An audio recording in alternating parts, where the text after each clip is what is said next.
Hola, buen día. Mi nombre es Carla Gervino. Hoy estamos empezando con el videíto número 8 y vamos a hablar sobre las pérdidas gestacionales, ¿sí?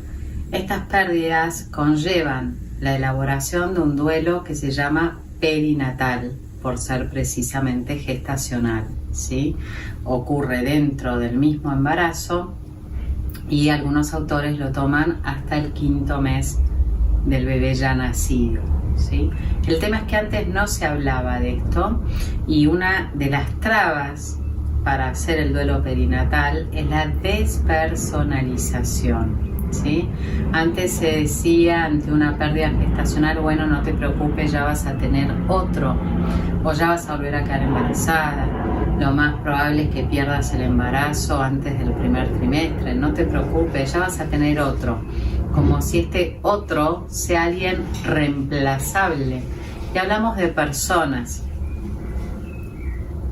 diferentes, únicas, irrepetibles.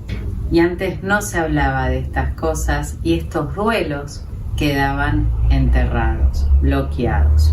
¿Qué significa la palabra duelo? Dolor, ¿sí? Dolor por una pérdida.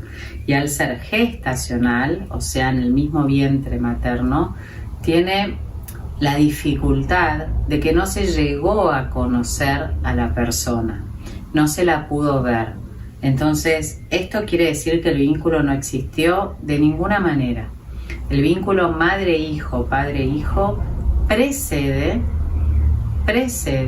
aún al propio nacimiento, ¿sí? Los ideales, las creencias, la valoración con el ser madre, con el ser padre, es personal, tiene que ver con la historia personal, se va constituyendo personalmente, pero también familiar y ancestralmente, ¿sí? Y hasta culturalmente. Entonces, el vínculo madre-hijo, padre-hijo, son vínculos prínceps, ¿sí? Profundamente fundamentales, con lo que quiere decir la palabra fundamental, fundamento, ¿sí?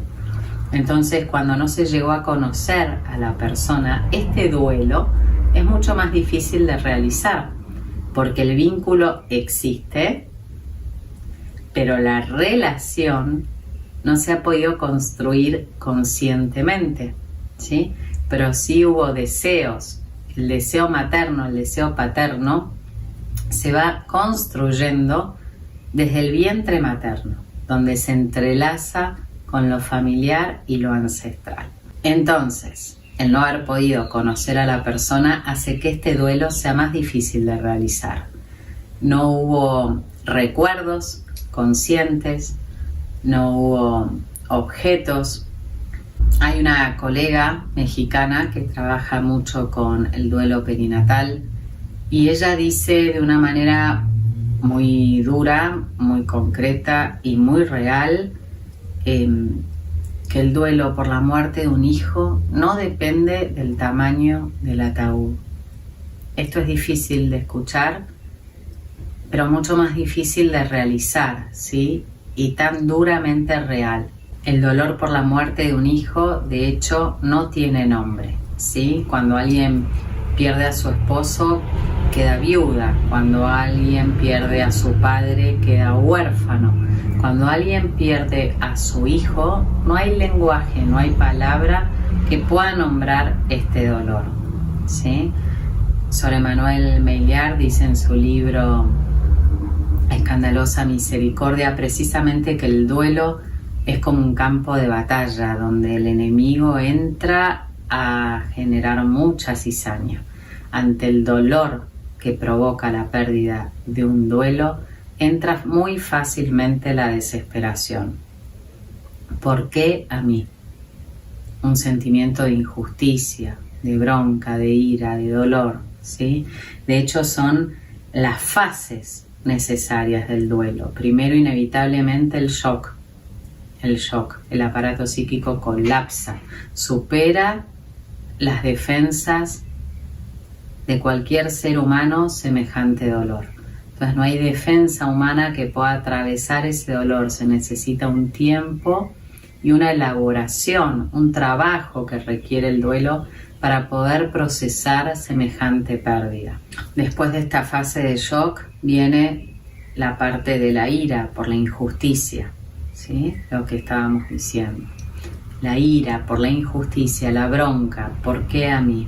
Y después está la tristeza propiamente dicha por la pérdida, por lo que se perdió y no se puede reemplazar. Ningún hijo es reemplazable. De hecho, vemos en el síndrome del sobreviviente, del cual será en el próximo video si Dios quiere, como muchos hijos que nacen después de niños no nacidos quedan como fuera de lugar, con un drama existencial, donde permanentemente se sienten desubicados, fuera de lugar, inoportunos, que no encajan, ¿sí? Que no hay un lugar para ellos, que no hay un sitio adecuado para ellos, les cuesta encontrar su lugar en el mundo, sentirse cómodos con las personas, bueno, etcétera, etcétera, etcétera. Lo seguiremos viendo en el próximo videito. Pero la tristeza por la pérdida de un hijo no tiene nombre. Sabemos que es la tristeza más grande que pueden pasar una madre o un padre. Esta tristeza es de la misma manera real cuando este bebé se ha perdido desde el vientre materno. La gran diferencia es que es mucho más difícil de realizar el trabajo de duelo, porque no se llegó a construir conscientemente quizás la relación, y al no poder ver a la persona, al no poder despedir a la persona, esta tarea del duelo se hace más difícil. La última fase es la de reorganización, ¿sí? Cómo aprender a trabajar estas emociones, estos sentimientos tan difíciles para elaborar la pérdida, ¿sí? Para poder despedirse del ser querido desde una nueva vincularidad, ¿sí? Acá ya no hablamos de restauración, no es algo que se repara. Hablamos desde un lugar absolutamente pascual. La muerte ha acontecido y ya nos situamos en el gozo de la resurrección. Eso implica un trabajo, un proceso de duelo. Para poder hacer esta entrega del niño perdido, es necesario hacer tareas y hacer rituales, ¿sí? Es común en los seres humanos, ante cada etapa de crecimiento, ante cada etapa de cambio, el atravesar distintos rituales, ritos. Por ejemplo, un chico termina el último año del secundario y está la fiesta de egresados, el viaje de egresados, el buzo de egresados, bueno, cada vez más cosas, ¿no? Al menos acá en Argentina. Bueno, para ciertos ritos, para ciertos pasajes de crecimiento, es necesario también hacer algunos rituales. Cuando una persona parte, ¿sí? Cuando hay, bueno, un pasaporte para pasar de un país al otro, por ejemplo, una visa. Cuando una persona fallece, muere, tenemos rituales específicos, como puede ser un funeral, un entierro, un velorio, la misa de exequias.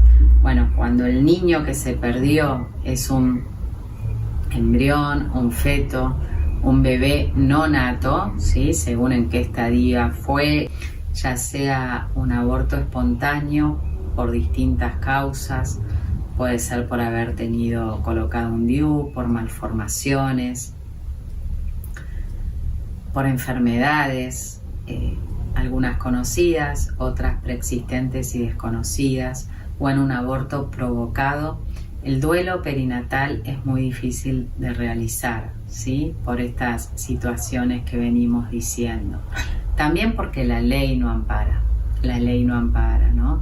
Cuando uno pierde un hijo o un ser querido, obviamente tiene días en el trabajo, las leyes civiles, laborales, amparan y protegen a la madre y al padre para que pueda restablecerse, para que pueda hacer el duelo, para que pueda reorganizarse con la vida sin este ser querido. Hay un entendimiento, hay una comprensión. los vínculos cambian, los roles cambian, las funciones cambian, ¿sí? Quizás recibe más ayuda de otras personas, le cuidan a los otros hijos nacidos para que ella pueda descansar, restablecerse, estar bien. Si llega a estar de mal humor, se la entiende. Si llega a estar triste, se la entiende. Se trata de ayudarla, ¿sí? Entonces, desde muchos lugares empieza a cambiar la vida y empieza a haber una nueva vincularidad. Algunos hasta se alejan porque no saben cómo afrontar el dolor, cómo acompañar el dolor. Pero de una manera u otra hay cambio en la vincularidad. Cuando estas pérdidas, ¿sí?, fueron provocadas, esto genera culpa y vergüenza, aún cuando sea legal, ¿sí? No es algo que se está publicando, no es algo que se está diciendo a todos lados. Entonces hay mucha incomprensión. La persona no puede encontrar respuestas, no puede encontrarse comprendida, no puede animarse a pedir ayuda, porque la culpa va invadiendo la personalidad.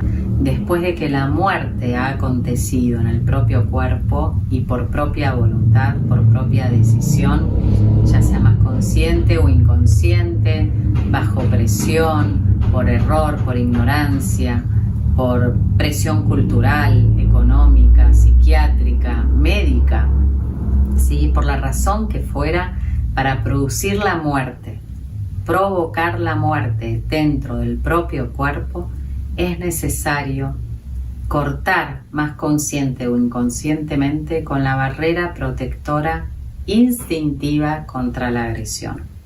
Entonces, una vez que esto sucede, se desata una agresión que puede ser más del modo autoagresiva o externamente agresiva, ¿sí? Pero de alguna manera u otra se ha roto esta barrera y esto empieza a desencadenar todo un circuito del mal, donde la culpa y el autocastigo van tiñendo a la persona de distintas secuelas, lo que se ha denominado en algún momento síndrome post-aborto, ¿sí? Conjuntos de síntomas y secuelas que atraviesan en mayor o en menor medida las personas que han pasado por un aborto, ¿sí? Que obviamente depende de la red personal, psicofamiliar, cognitiva, social, cultural, ¿sí?, que tenga la persona y su nivel de resiliencia. La mayoría de las veces este trauma por abortos provocados queda bloqueado, negado, ¿sí? Muy parecido a lo que decíamos con el drama del abuso, ¿sí? Porque da vergüenza, porque da culpa, porque no se habla y la persona no se anima a pedir ayuda. Es muy importante que la persona pueda reconocer lo que le pasa. Como decíamos en videos anteriores, cuando todavía la persona está instalada en la víctima y en la victimización, que no es lo mismo, ¿sí? Porque personas que han sufrido abandonos, abusos y distintos tipos de dramas tan deshumanizantes son realmente víctimas, objetivamente son víctimas, pero que es muy distinto a quedarse instalada en la victimización. La victimización no deja que la persona salga de ese lugar de víctima, no deja que la persona pueda tomar nuevas decisiones, ¿sí? Y que su vida empiece a cambiar y para bien. Vamos viendo que muchas personas quedan instaladas en la primera fase del trauma, que tiene que ver con la negación, con el shock, ¿sí? Algunas mueren en ese estadio, sin llegar a reconocer nunca lo que pasó ni poder, por ende, elaborarlo. Algún duelo, muchas veces, alguna situación límite, otras tantas, enfermedades, infartos, muerte de un ser querido, la pandemia, que fue una gran situación límite, el nacimiento, ¿sí?, de un nieto, del hijo de una amiga. Algún acontecimiento puede levantar esta barrera de la negación que había operado quizás por tanto tiempo y se puede empezar a iluminar estos traumas que habían quedado tan bloqueados. La grieta del 2018 en la Argentina, donde se empezó a hablar y a poner sobre la mesa de esto que no se hablaba, hizo que muchas personas pudieran escuchar lo que estaba bloqueado por años y empezar a ponerle nombre, empezar a ponerle palabra, ¿sí? El reconocer lo que ha pasado es el primer paso fundamental para empezar a elaborar estos traumas tan profundos y empezar a hilvanar los hechos, los acontecimientos, poder encontrar los influyentes de por qué se tomó esa decisión cuando el aborto fue provocado, por qué se tomó esa decisión, quiénes contribuyeron a esa decisión, quiénes han sido los influyentes, ¿sí?, en esa decisión trágica. Muchas veces se sabe que no ha sido solo un bebé abortado, sino más, ¿sí?, sino más. Algunos van a quedar más conscientes, otros van a quedar más inconscientes, pero en el trabajo de sanación es necesario personalizar a cada uno de ellos, ¿sí? Porque otro obstáculo que hay en el duelo perinatal, en el atravesamiento del dolor por la pérdida de un niño no nacido, es precisamente esto de la despersonalización. Se habla de que es un conjunto de células, que es tejido, que no era persona. Bueno, desde las neurociencias ya se sabe que hay vida, ¿sí? Hay vida desde el instante de la concepción. Entonces, poder personalizarlo, poder nombrarlo, permite que el vínculo se vaya generando desde una nueva luz que tiene que ver con la verdad, y llamar a las cosas por su nombre, mucho más llamar a las personas por su nombre. Entonces, el poder despedirse de lo que no pudo ser, el poder asumir si hubo algún error, ¿sí?, que es muy distinto cuando este aborto es espontáneo, ¿sí?, sin culpa alguna, a cuando es provocado.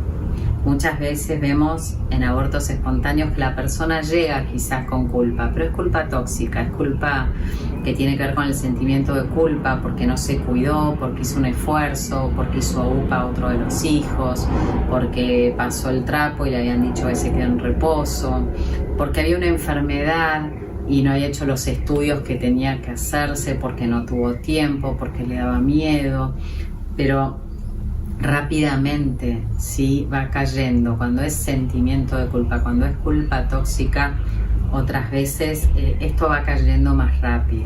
En cambio, cuando hubo culpa moral, ¿sí?, cuando hubo responsabilidad, ¿sí?, en el hecho es mucho más difícil, y ahí implica un trabajo de perdón, ¿sí?, de perdón, que lo veremos más adelante. Pero poder asumir el error, poder asumir la equivocación, lleva a que la persona pueda ser restaurada, que vuelvo a la etimología. Restauración significa reparación, volver a pararse, ponerse de pie, ¿sí? Ponerse de pie, asumir el error y dejarse levantar por el único que nos puede levantar. Bueno, la muerte de un inocente, y cuando ese inocente es el propio hijo, obviamente que deja consecuencias y secuelas. Son muchas, muchísimas. Depende de la estructura de la personalidad, de los recursos, de la resiliencia, de la red de cada ser humano. No se puede generalizar. No es 2 más 2, 4. ¿Sí? Estamos hablando de seres humanos. Pero son muchas las secuelas, mucho lo que sufre una persona que ha pasado por un aborto. Otro síndrome muy específico en estos traumas tan importantes, tan dañinos, es el síndrome del aniversario, ¿sí? Se repite en ciertas fechas, en ciertas épocas del año, sensaciones inmanejables, incontrolables, inadecuadas, sufrientes, ¿sí? Había una persona que siempre en julio hacía brotes, ¿sí? Inclusive ha quedado internada muchas veces por brote psiquiátrico. Después de muchas terapias, después de muchos años, bueno, pudo darse cuenta en el proceso que hicimos que en esa época ella había abortado un hijo. Hacía 24 años de esto. Hacía 24 años de esto, ¿sí? No se acordaba, estaba totalmente borrado el hecho, es como si le pasara a otra persona, dicen muchos, quedan despersonalizados, ¿sí? Muy disociados. Entonces cuando ella lo empieza a hablar no podía acordarse en qué fecha había sido. Y por la ropa que tenía puesta, por el clima, por los árboles, por distintos conectores, pudo descubrir que era en julio, ¿sí? Y ella, por gracia de Dios, había confesado esto.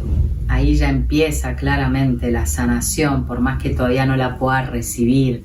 Es como que con la confesión se abre el camino de la gracia, el perdón ya desató, aunque ella todavía no lo pueda recibir. Porque muchas personas dicen, pero ya lo confesé muchas veces y yo sigo sin poder perdonarme. Claro, porque Dios la perdonó, pero ella todavía no puede perdonarse. Es muchas veces el paso más difícil. Ese perdón de Dios que aunque la persona no lo pueda recibir, ya está obrando el camino de la gracia. De hecho, su hija quedó embarazada a la misma edad que ella. Esto tiene que ver muchísimo con el trabajo de la psicogenealogía. Su hija queda embarazada a la misma edad que ella, ¿sí?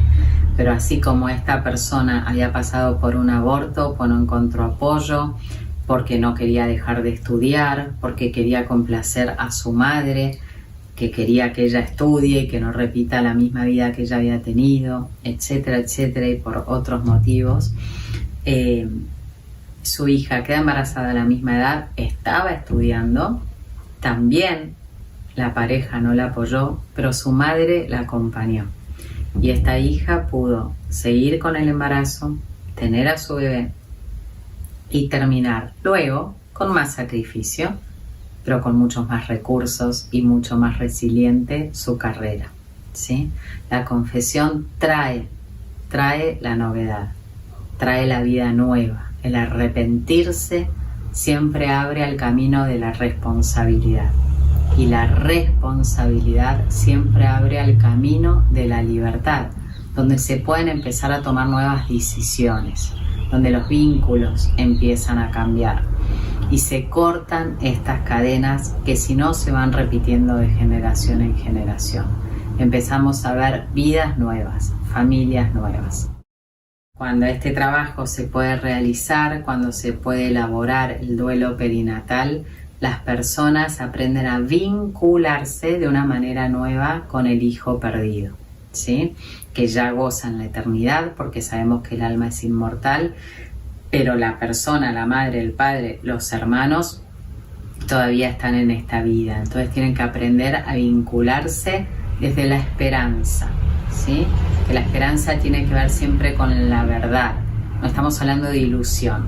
La ilusión es armar castillos en el aire, ¿sí? Sobre suelo movedizo, sobre mentiras, sobre negaciones, sobre ideales, sobre lo que yo quiero imaginar. No, la esperanza tiene que ver con la verdad. Y ahí nos agarramos de lo que dice el catecismo de la Iglesia Católica y tantas veces, ¿sí? La palabra de Dios y especialmente el mismo Jesús cuando dice dejen que los niños vengan a mí. Entonces confiamos plenamente por todo lo que nos va diciendo el catecismo. Muchas personas aprenden a vincularse desde una manera nueva en la Eucaristía, ¿sí? Con la comunión de los santos, con la intercesión de los santos. Y esto produce mucha paz, mucha paz. La conciencia se empieza a iluminar. A medida que se empieza a despertar la conciencia, se empieza a ver con mayor luz la verdad de lo que ha acontecido, ¿sí? Entonces la persona que estaba negando y usando tanta energía psíquica al negar, empieza a ver. Y al ver necesita asumir. Asumir para poder perdonarse, para poder perdonar a otros quizás, y para poder reconciliarse y revincularse con este hijo que estaba perdido de una manera nueva, ¿sí? Nombrarlo y hacer las tareas necesarias de entrega y despedida. Muchas veces hace mucho bien tener algo que implique reconocer a la persona. Así como cuando muere un ser querido que compartimos con él en vida, durante mucho tiempo la persona queda pegada a un objeto, a su mantita, a su frazada, a su portarretrato, a la cartera que le gustaba usar, a la mochila que le gustaba usar, a la remera, a su perfume. Bueno, cuando muere un ser querido, todo ese trabajo de duelo, todo ese trabajo de desapego, necesitamos, somos cuerpo y alma, ¿sí? Necesitamos tocar, oler, ver. Bueno, del niño no nacido seguramente no haya nada. Entonces muchas personas se compran, se regalan algo, ¿sí? Una cadenita, una pulsera, un cuadrito, un rosario, algo que lo identifique, Cuando la persona tiene más hijos nacidos, muchas se cuelgan, ¿sí? Un dije, algo por cada hijo nacido. Bueno, reconocerlo, identificarlo, porque no solo trae paz a la mamá y al papá, sino también a los hermanos. Los hijos no nacidos ocupan un lugar en la familia, un lugar no nombrado, un lugar no reconocido, un lugar de oscuridad que necesita ser iluminado. Y el reconocerlos trae una nueva vincularidad, no solo para el niño que está en el cielo, sino para esa mamá y ese papá y para los hermanitos. Vemos en la clínica que muchos niños, cuando se les pide que dibujen la familia, dibujan un hermanito más, 2 hermanitos más, 3 hermanitos más, y nadie entiende qué está pasando. Bueno, los niños intuyen, los niños saben. Los niños nacen con una intuición muy pura, y cuando esta intuición no coincide con lo que se ve y con lo que se dice, empieza la confusión, como veremos en el próximo video del síndrome del sobreviviente, ¿sí? Cómo afecta en los otros vínculos. ¿Sí? Ya sabemos que los hijos que han nacido en familias donde hubo abortos también quedan afectados, ¿sí? Los excluidos en una familia, los rechazados en una familia, hacen muchas veces quizás más ruido que los que están presentes. El reconocer a los hijos perdidos, a los hermanos perdidos, a los sobrinos perdidos, hace mucho bien, porque la verdad hace bien. Aunque sea dolorosa, es la única forma, asumiéndola, de poder atravesarla. Y después, para terminar,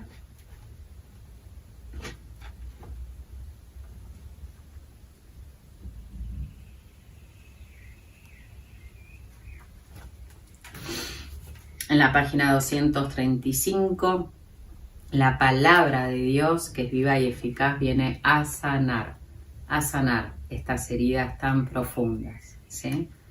Porque el Hijo del Hombre vino a buscar y a salvar lo que estaba perdido. Palabra de Dios. Te alabamos, Señor. Lucas 19:10, ¿sí?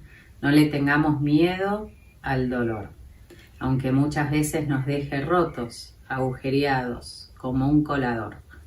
El miedo al miedo es lo peor. Por esos agujeros podemos dejar entrar la gracia de su amor. Solo el más pleno de los amores, aquel que se dejó traspasar por amor, puede calmar tanto dolor. Nuestro único temor debe ser alejarnos de la amorosa presencia de Dios. Elegir confiar es un salto al abismo de la misericordia, insondable e infinita, que solo se puede penetrar a medida que vamos entregando tanto dolor. El libro Iluminando Heridas Profundas está hilvanado, ¿sí?, por tantas secuelas y heridas que van dejando estas heridas tan profundas, acompañado por testimonios de sanación, de restauración, de nueva vida, llenos de gozo y de esperanza, porque se van convirtiendo en restauradores de ruinas, como me gusta llamarlos a mí, y van liberando estas cadenas trágicas no solo en lo personal, sino también en lo familiar, ¿sí? una nueva vincularidad se va gestando. Un abrazo, gracias por compartir este videito y nos veremos el próximo sábado, si Dios quiere. Un abrazo grande.